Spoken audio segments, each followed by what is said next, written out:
Student कैसे हैं। आज की एक्सरसाइज है हमारे पास 1.5 और इसका जो नेक्स्ट क्वेश्चन है वो 4 है और ये मोस्ट इम्पोर्टेंट क्वेश्चन है लॉन्ग क्वेश्चन के लिहाज से। तो 4 नंबर का मोस्टली पेपर में आया हुआ है, आप जो मर्जी पेपर उठा के देख ले। तो इसमें हमारे पास जो फर्स्ट पार्ट है हम वो कर रहे हैं आज की वीडियो में। तो इसमें देखिए हमारे पास क्या आ रहा है, वैल्यू दी हुई ए की वैल्यू हमारे पास गिवन है 1 2 4 6। अब इसका हमने ये फाइंड करना है A into adjoint A equal to adjoint A multiply A और बाद में हमारे पास डिटर्मिनेंट ए और आई। तो चलिए हम इसका पहला पार्ट करते हैं ए और साथ में क्या लिखा हुआ अर्जाइंट ए की तो वैल्यू हमारे पास गिवन है। अब फाइंड करते हैं हम इसका अर्जाइंट।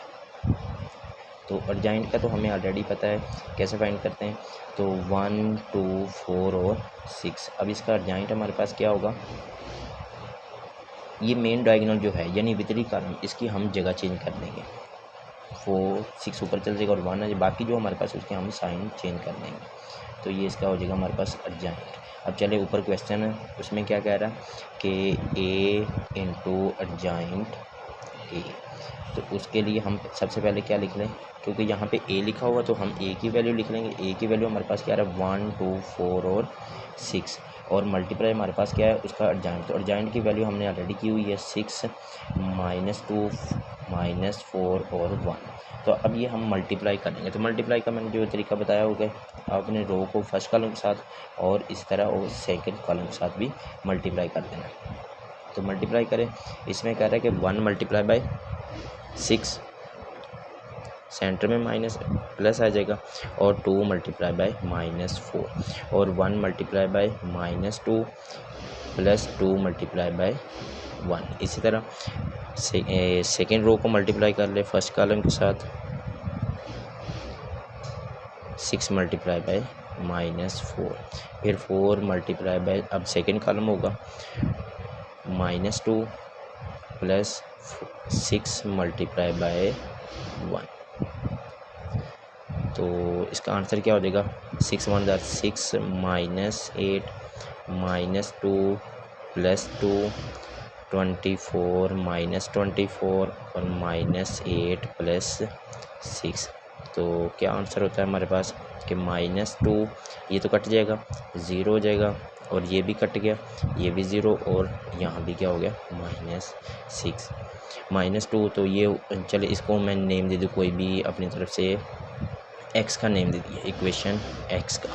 अब जो नेक्स्ट हमारे पास इसमें क्या दिया हुआ है, जो दूसरा है उसमें दिया हुआ हमारे पास अर्जाइंट ए और मल्टीप्लाई किससे करना हमने ए के साथ। इधर पहले ए था बाद में अर्जाइंट था, मल्टीप्लाई कर दिया। अब इधर पहले अर्जाइंट दिया हुआ और बाद में हमारे पास क्या है ए है। तो पहले अर्जाइंट की वैल्यू लिख ले। अर्जाइंट की वैल्यू हमारे पास आ रही है 6 -2 -4 और 1। अब इसको मल्टीप्लाई करना है ए के साथ। ए की वैल्यू हमारे पास है 1 2 4 और 6। ये भी इस तरह मल्टीप्लाई कर ले, 6 multiply by 1 plus -2 multiply by 4, यानी कि रो को कॉलम फर्स्ट कॉलम के साथ फिर सेकंड कॉलम के साथ फिर 6 मल्टीप्लाई, अब सेकंड कॉलम के साथ आ जाएगा 6 multiply by 2 plus -2 multiply by 6 हो जाएगा। अब -4 multiply by 1 plus 1 multiply by 4 -4 multiply by 2 plus 1 multiply by 6। तो इनको देखें तो क्या आता है 6 -8 12 -12 12 -12 -4 प्लस 4 और -8 प्लस 6। तो इसका आंसर क्या हुआ फिर -2, ये कट गया 0, ये भी कट जाता है 0 और -2। तो इसको मैं दे दूँ इक्वेशन y का नहीं। अब चलिए लास्ट में हमारे पास जो तीसरा फाइंड करना उसमें कह रहा है डिटर्मिनेंट a और i। अब डिटर्मिनेंट a, हमने a का ये जो क्वेश्चन गिवन इसका हमने डिटर्मिनेंट फाइंड करना है। तो चलिए क्वेश्चन हमारे पास है a आ रहा है, फिर से लिखते हैं a, उसमें हमारे पास गिवन है वैल्यू जो है 1 2 4 और 6। अब इसका हम डिटर्मिनेंट फाइंड करते हैं। डिटर्मिनेंट में हमारे पास 1 2 4 और 6, इसको क्रॉस मल्टीप्लाई कर ले। 1 मल्टीप्लाई बाई 6 सेंटर में -4 मल्टीप्लाई बाई 2। तो क्या हो जाएगा 6 और -8। तो इसका आंसर क्या हुआ, डिटर्मिनेंट का आंसर हमारे पास -2 हुआ। और साथ में लिखा होता है उसमें आई लिखा हुआ, आई से मतलब हमारे पास आइडेंटिटी होता है, और आइडेंटिटी हमारे पास 2/2 की लेंगे, क्योंकि बाकी क्वेश्चन भी हमारे पास 2/2 की आ रहे हैं, 1 0 0 और 1, ये आइडेंटिटी होगी। अब क्वेश्चन जो हमारे पास क्वेश्चन था दिया होता कि डिटर्मिनेंट a मल्टीप्लाई बाय आई, तो डिटर्मिनेंट की वैल्यू हमें पता है कि -2 निकाला है, -2 और आई की वैल्यू हमारे पास 1 0 0 और 1। तो -2 को सबके साथ मल्टीप्लाई कर ले अंदर, तो क्या हो जाएगा 2 को इसके 1 मल्टीप्लाई बाय -2 0 मल्टीप्लाई बाय -2, यहाँ भी क्या आ जाएगा हमारे पास 0 मल्टीप्लाई बाय -2 होगा और 1 मल्टीप्लाई बाय -2। तो जब इसको हम मल्टीप्लाई करेंगे तो क्या आ जाएगा हमारे पास आंसर, तो -2 0 0 और -2। अब देखिए ये हमारे पास इक्वेशन हुई, जी का नेम दे दिया इसको मैंने।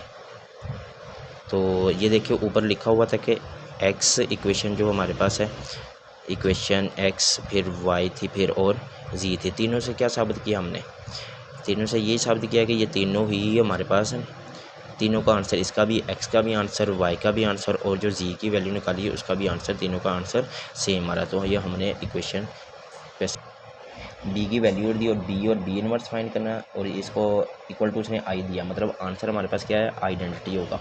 और दूसरा हमारे पास क्या रहा, बी इनवर्स और बी।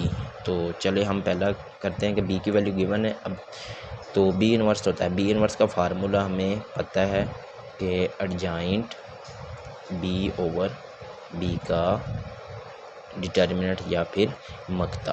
तो उसके लिए सबसे पहले हम बी का डिटर्मिनेंट फाइंड करते हैं। बी की क्या आ जाएगा हमारे पास, ऊपर वैल्यू हमारे पास है 3 -1 2 और -2। तो इसका डिटर्मिनेंट क्या आ जाएगा फिर हमारे पास 3 मल्टीप्लाई बाय -2, सेंटर में -2 मल्टीप्लाई बाय -1।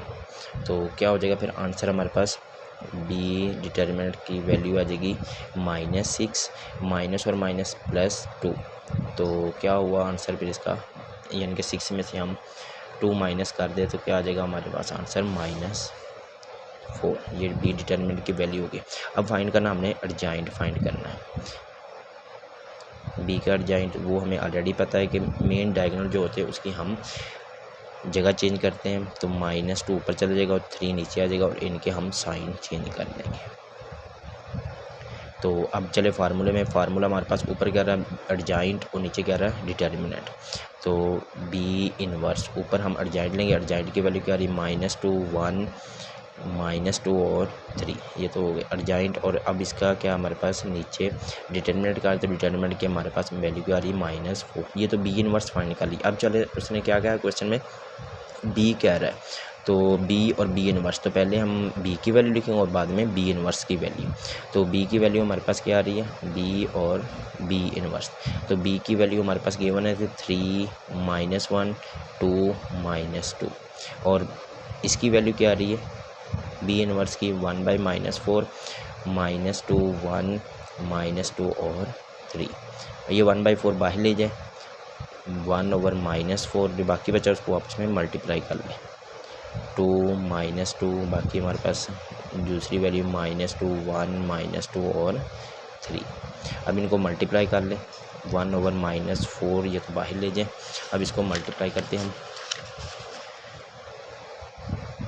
वो ये है कि रो को आपने कॉलम के साथ मल्टीप्लाई करना, फर्स्ट कॉलम के साथ फिर सेकंड कॉलम के साथ तरतीब बाय मल्टीप्लाई करते जाएँ। तो उसके लिए हमारे पास क्या आ रहा है कि 3 मल्टीप्लाई बाय -2, सेंटर में प्लस, -1 मल्टीप्लाई -2, फिर इस तरह 3 मल्टीप्लाई बाय 1, सेंटर में प्लस, -1 मल्टीप्लाई बाय 3, और 2 multiply by -2 plus -2 multiply by -2, 2 multiply by 1, centre में प्लस और -2 मल्टीप्लाई बाय 3, 1/-4 -6 हो जाएगा, और minus minus plus 2 1 jar 2 plus 2, और ये +3 -3 -4 माइनस माइनस +4 2 और -6 1/-4 6 में से 2 -4 0 ये कट जाएगा, ये भी कट गया और इधर से भी क्या आ जाएगा आपके पास -4। अब ये -4 और 1/4 है तो ये सबके साथ अंदर मल्टीप्लाई हो जाएगा। तो b और b इनवर्स क्या आ रहा है हमारे पास -4 × 1/4 0 × 1/4 0 × 1/4 और -4 × 1/4।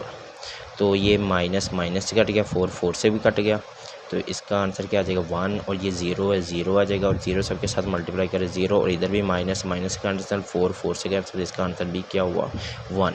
तो ये पहला हमने किया तो इसका आंसर क्या हो रहा है आइडेंटिटी आ रहा है, मतलब हमारे पास क्या आ रहा है अब वही चीज़ है। अब इसको पहले लिख ले, b इनवर्स की वैल्यू क्या आ रही है 1/4 2 -1 2 -3 और b की वैल्यू हमारे पास क्या आ रही है 3 -1 और -2। तो अब इसको मल्टीप्लाई कर लें, देखते हैं इसका आंसर क्या आ रहा है 1/4। इसको मल्टीप्लाई कर लें, मल्टीप्लाई वही तरीके जो मैंने बताया होगा, रो को कॉलम के साथ के 2 × 3 प्लस -1 × 2 2 × -1 प्लस -1 × -2 इस तरह 2 × 3 प्लस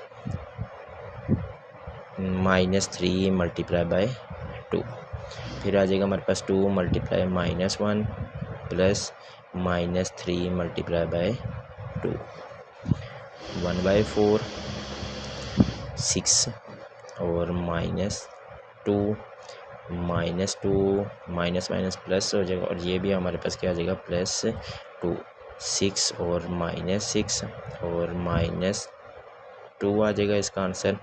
और इधर से हमारे पास क्या आ रहा है फिर ये इसका माइनस है तो माइनस माइनस प्लस, तो प्लस आ जाएगा -2 और +6 तो 1/4 तो 4 ये कट गया 0 ये भी कट गया 0 और इधर से आंसर क्या आ जाएगा 4। अब 1/4 को सबके साथ मल्टीप्लाई कर ले 0 × 1/4 0 × 1/4 और 4 × 1/4। तो ये तो इससे कट गया, ये भी कट गया, बाकी हमारे पास क्या हुआ 1 0 0 और 1। तो ये भी किसके इक्वल आ रहा है हमारे पास आइडेंटिटी के इक्वल।